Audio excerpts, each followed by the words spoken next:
Finally, dumating na yung pinadala ko galing warehouse, mga madam. Diyos ko, nagkakaubusan na dito. Ang dami rin mga friend ko na pupunta dito. Bibili daw sila ng detox. Kaso wala na akong stock kasi binibili din ng mga iba namin mga friends na pupunta. Yung nagla-lashes ko, gusto niyang bumili. So, binigyan ko na lang siya ng glass skin set. So, wala na akong glass skin set, kaya nagpadala ako neto. Ako ng Berry Glow, pomegranate, coffee. Ito yung mga natin, bagong batch. Kasi guys, sobrang lakas na neto maka-flash out as in kayo na magsasawa. Sobrang dami natin good feedback na mas mabilis na ngayon. At actually, wag nyo to inumin pagkalalabas kayo. So, ang dami kong pinadala dito. And of course, magic. Ang dami ko pinapadala din ng magic potion dito. The reason na nauubos kasi pagka pumupunta ako katulad ng Italianis, pag nandito yung mga nagmamassage sa amin, gustong-gusto ng magic potion. So minsan binibigyan ko na lang din sila kaya nauubusan ako ng stock.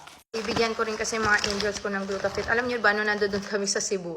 Nagkakaubusan kami. Halos ako naubusan na. Ito lang yung dahilan kung bakit mabilis ko nababalik yung kulay ko kahit lagi ako nasa arawan kasi may oral sunblock na rin siya.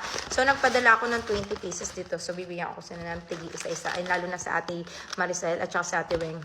Lumalaklak din talaga nito. Wait, Kuya Brayden? Yeah. Gusto mo punta ng playground?